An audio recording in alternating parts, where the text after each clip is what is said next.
Assalamu alaikum warahmatullahi wabarakatuh. Com vocês, Sheikh Rodrigo. Vamos falar sobre um assunto importantíssimo da religião islâmica, né, que é muito importante. Chama-se a purificação, a tahara. Tahara em árabe significa purificação. Por que eu estou falando desse assunto?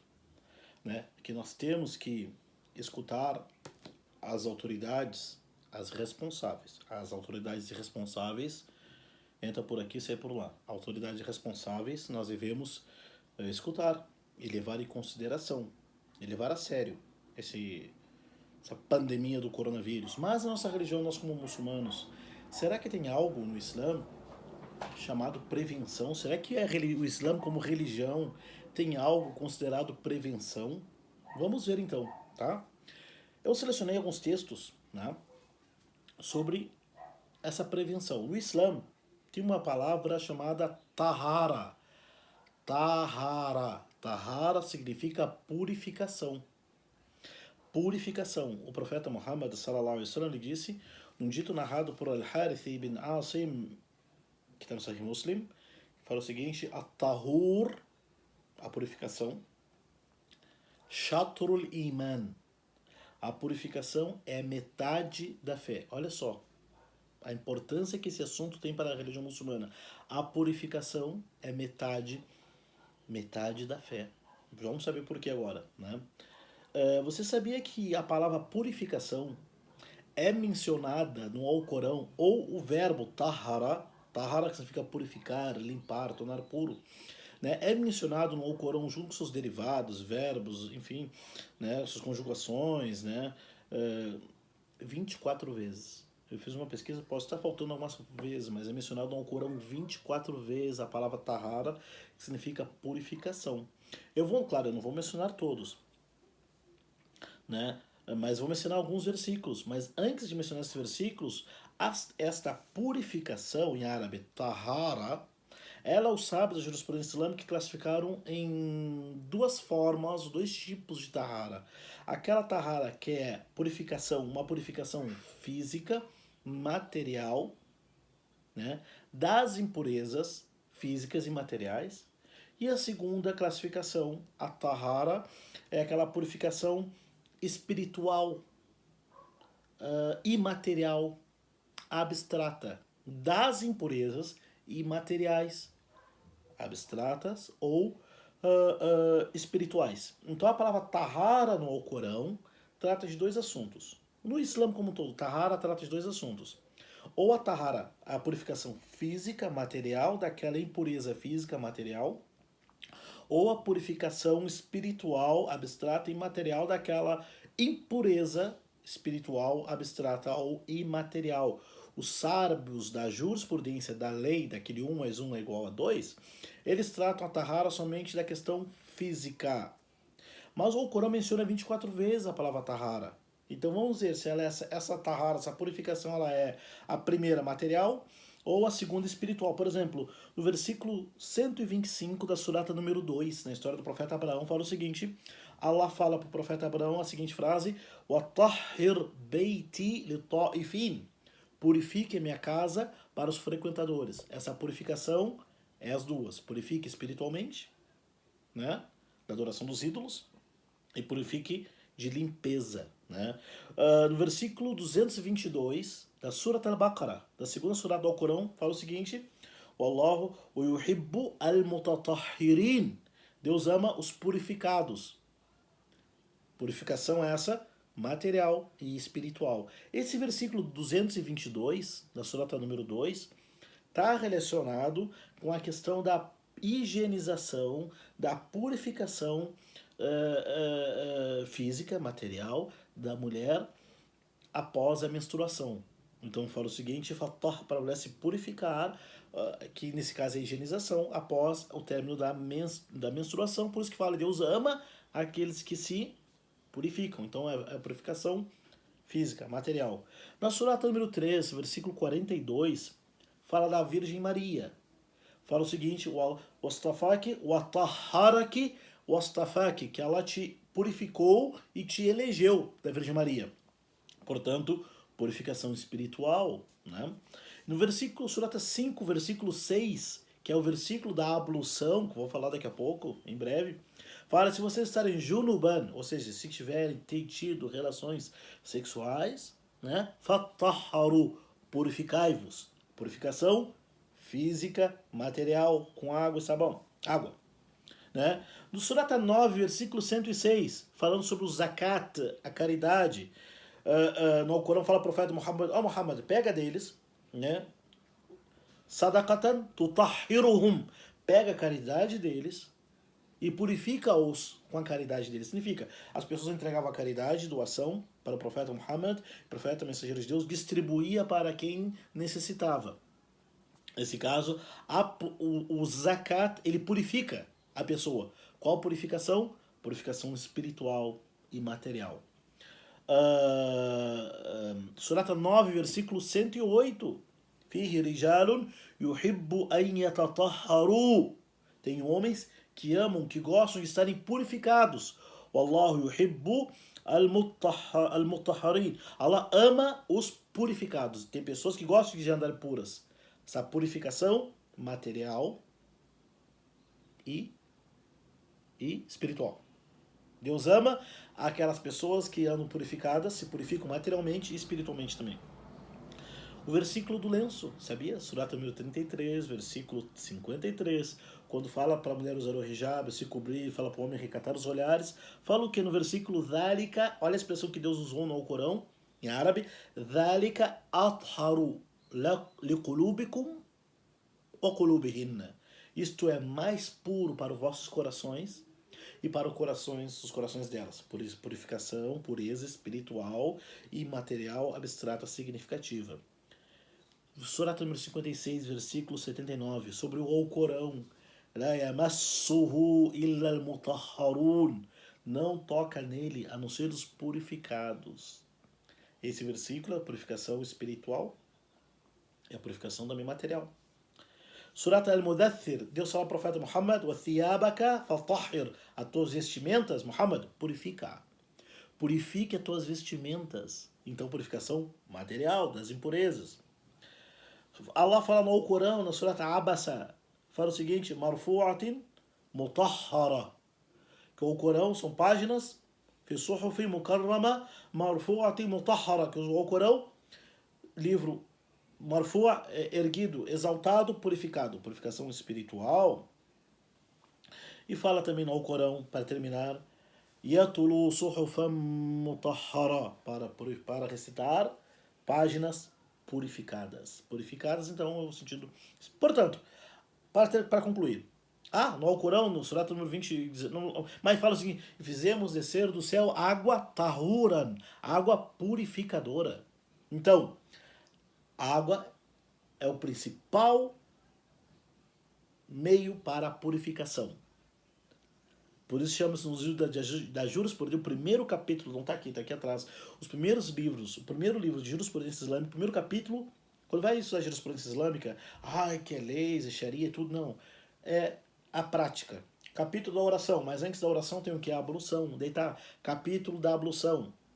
Kitabu at-Tahara, capítulo da purificação. Primeiro subcapítulo, água. Porque a purificação se faz com o quê? Com a água. E a água tem que estar pura. E a água deve estar o quê? Pura. A água deve estar o quê? Tahira, pura. Então os sábios da jurisprudência islâmica dividiram a purificação em duas partes. A purificação física, material, das impurezas físicas e materiais. E pode fechar, pronto, obrigado. E a purificação espiritual, simbólica, abstrata e material das impurezas simbólicas, espirituais, abstratas e materiais. É dividido assim. Tudo bem, dentro da nossa religião, o profeta disse que a tahur, a purificação, faz parte do quê? Da fé. A palavra tuhur, com U, tuhur é purificação. Tahur é aquilo que se purifica. Aquilo com o qual é purificado, tá bom? Tuhur, purificação. Tahur, aquilo com o qual é purificado. Então o profeta disse, a tahur, a purificação, A água, no caso, a higienização, a limpeza, é metade da fé. Vamos entender então, purificação espiritual e material. No outro hadith que está no Abu Huraira, o Sahih Muslim, que o profeta já lá disse: Inna Allah tayyibun la yaqbalu illa tayyiban. Allah é bom e só aceita aquilo que é o quê? Bom. Bom na aparência, bom na limpeza e nas intenções. A palavra udu, né? Tu não sabe falar vuzu, uzu, vudu, que é a ablução, né? Aquela purificação simbólica e espiritual também. É da religião, né? Você sabia que o que é a ablução? Nos livros de jurisprudência islâmica fala o que é a ablução. O que é udu? É lavar com água, lavar, né? Membros do corpo, membros específicos, de uma forma específica, com intenção. Com intenção. Ou seja, é lavar, lavar se presume que com água, lavar, higienizar-se, membros específicos do corpo, de uma forma específica, com a intenção de adoração. Vamos repetir. O que é ablução? É lavar partes do corpo com água, vamos falar aqui, que é lavar o quê? O que é o udu? A purificação. Primeira coisa, o udu é uma condição para a validade da oração. A oração não vale sem o udu. A oração é inválida sem o udu. No primeiro hadith do Sunan, livro de hadith chamado Tirmidhi, fala: La yaqbalu Allahu salata bighayri tahur. Allah não aceita a oração sem a purificação, sem o udu. O que é esse udu que todo muçulmano tem que fazer todos os dias? Olha só.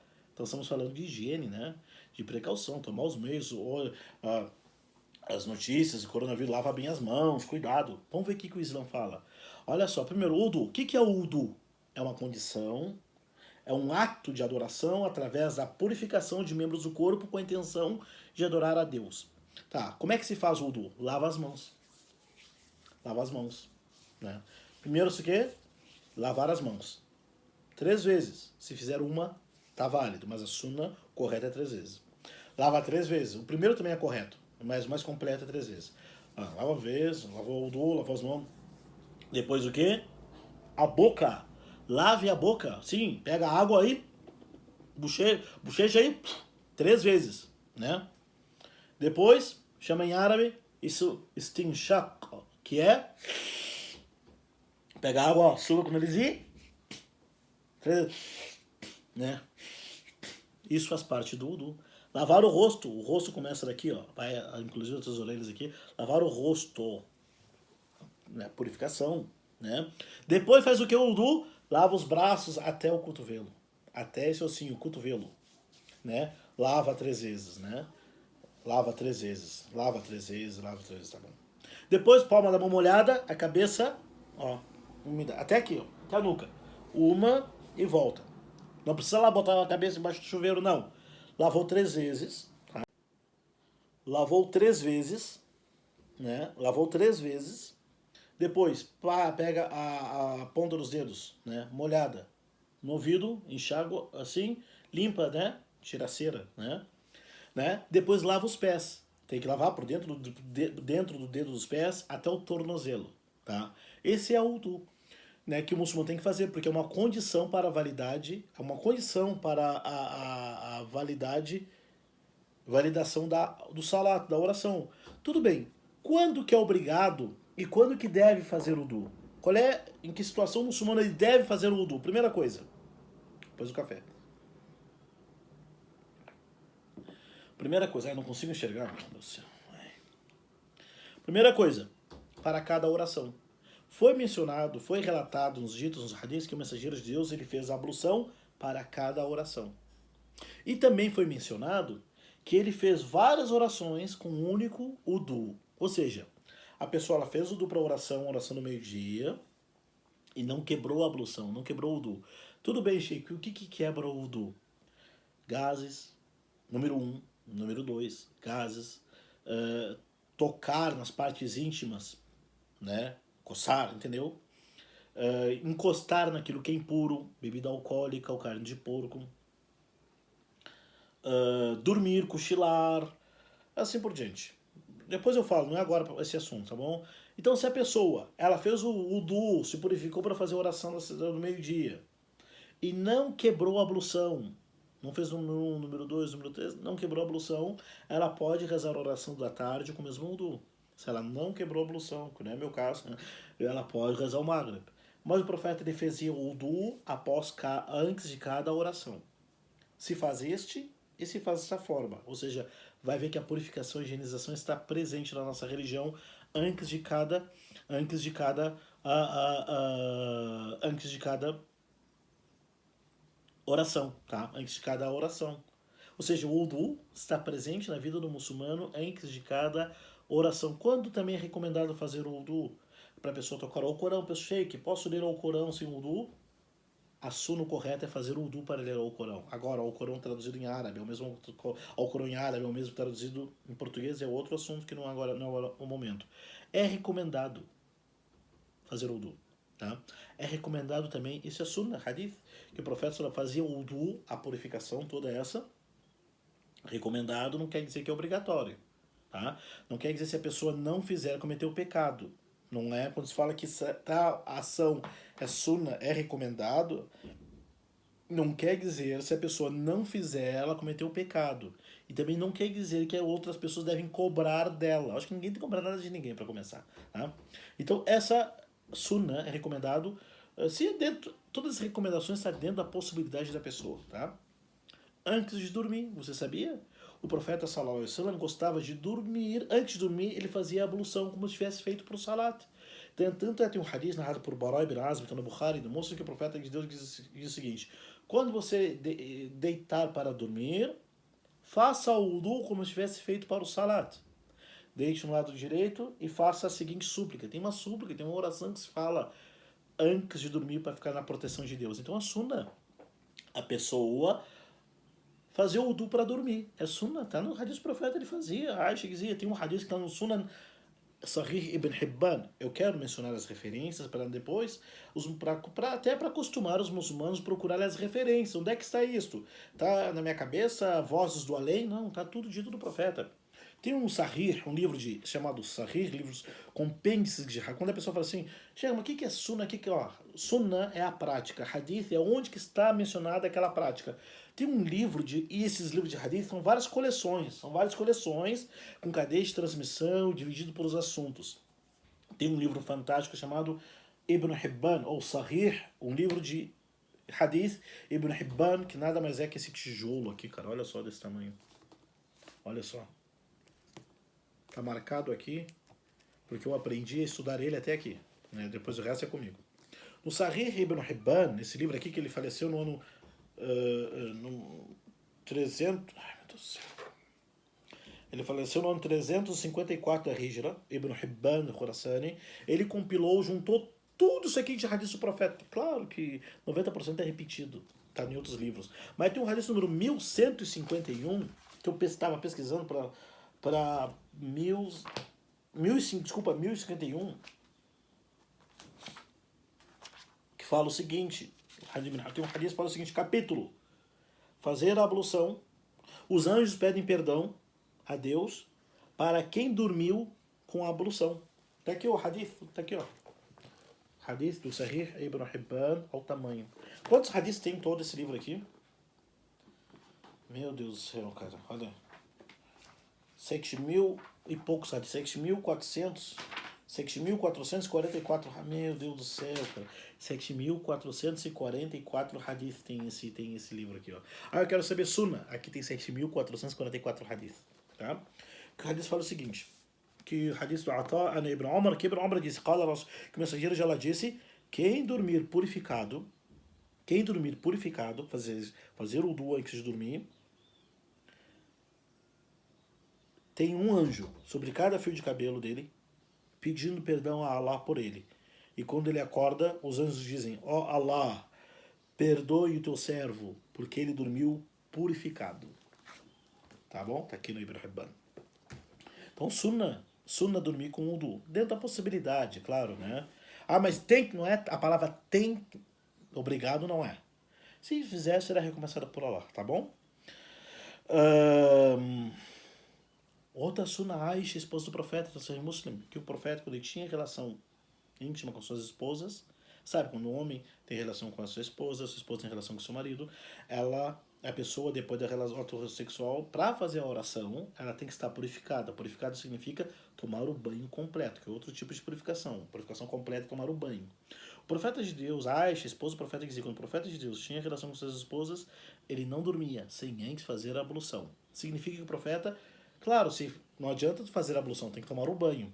Mas o profeta gostava de dormir com wudu, mesmo nessa situação. E está mencionado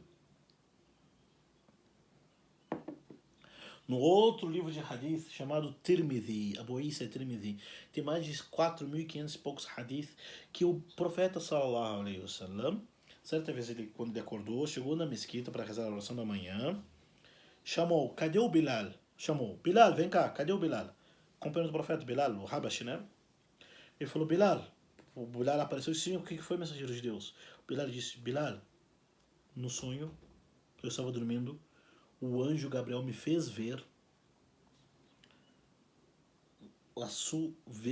ver você e as suas pegadas e seus passos no paraíso. Eu segui os seus passos no paraíso, o profeta ele viu no sonho, ou o anjo Gabriel mostrou para ele. O profeta Muhammad disse, eu segui seus passos até que cheguei e tinha um castelo grande, um castelo gigante. Eu perguntei para o anjo, de quem é esse castelo? O profeta Muhammad, o anjo disse, é para um homem da tua nação. O profeta disse, para o Omar ibn Khattab. O anjo disse, para Bilal, para o Bilal. Daí o profeta disse, voltou, falou, Bilal, eu vi isto no sonho, o anjo Gabriel me fez enxergar isso lá no outro mundo. O que você faz de diferente que os outros fazem, a ponto do anjo Gabriel mostrar para mim as suas pegadas, os seus passos no paraíso?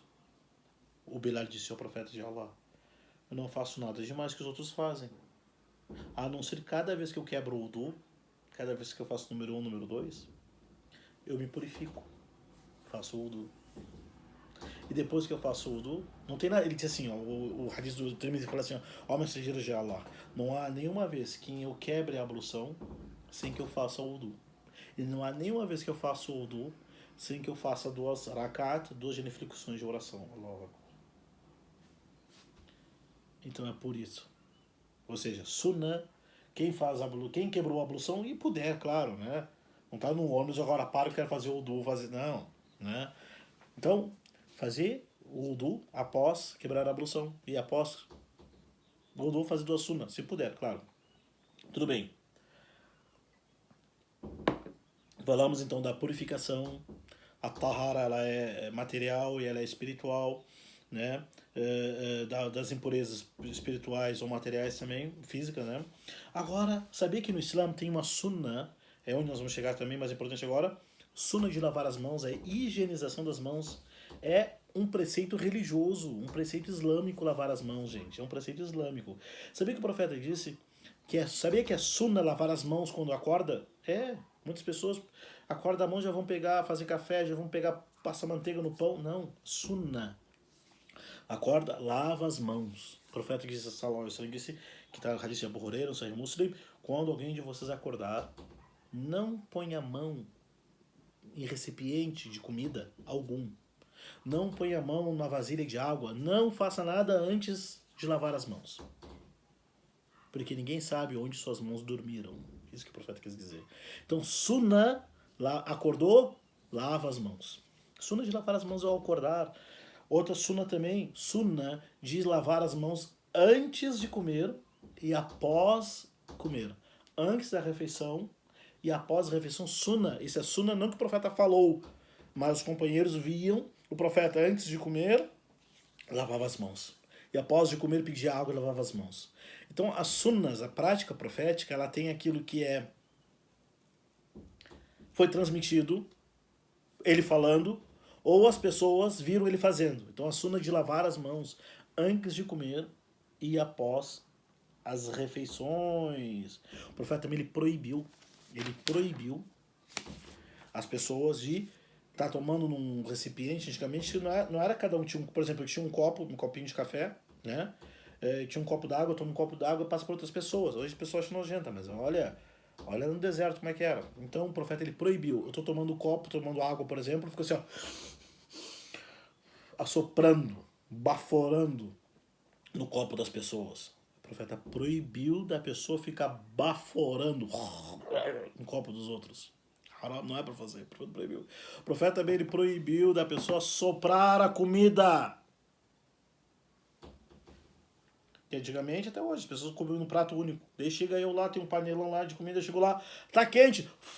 Lá vai meu coronavírus na comida para todo mundo. O profeta proibiu. No seu prato, espera esfriar, calma. Né? O profeta ele proibiu, ele quis para quando alguém bocejar, o profeta falou o quê? Põe a mão na boca, porque senão Satanás entra. Põe a mão na boca. Tem pessoa na mesquita, tá rezando, daqui a pouco ela, meu, falta de respeito, feio. Olha que indicação. Você agora com o coronavírus, alguém bocejando na tua frente, sai, corona. O profeta proibiu também, sallallahu alaihi wasallam, da pessoa espirrar na cara dos outros.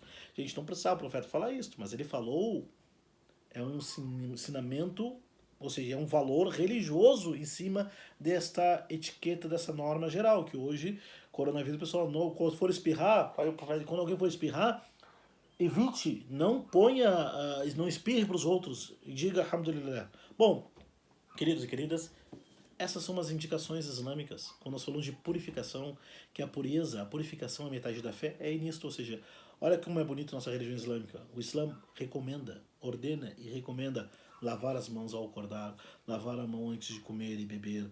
Bom, quando for espirrar, o profeta diz para não espirrar na cara dos outros. Quando for bocejar, põe a mão na boca para não fazer isso na cara dos outros. O profeta recomendou para as pessoas não assoprar no prato, não assoprar e não ficar baforando ali no recipiente que as pessoas comem. O profeta sallallahu alaihi wasallam recomendou a higienização, a tomar banho, fazer ablução, Deus mencionou no Corão. Tudo isto, meu Deus, é para o nosso bem. Tudo isto é para o nosso bem. Nós devemos sim seguir a nossa sunna, mostrar para as pessoas que aquilo que estão falando nos meios de comunicação, a Secretaria da Saúde, os especialistas, os médicos estão falando de tomar os meios, olha, evite de espirrar, espirre assim, lave minhas mãos, cuidado. Tudo isso para nós muçulmanos, nós já fazíamos isto. E vamos continuar fazendo. Fazíamos isto muito antes do corona existir. E vamos continuar fazendo depois do corona. Para nós muçulmanos, repito, a pureza faz parte da fé. Assalamu alaikum wa rahmatullahi wa barakatuh.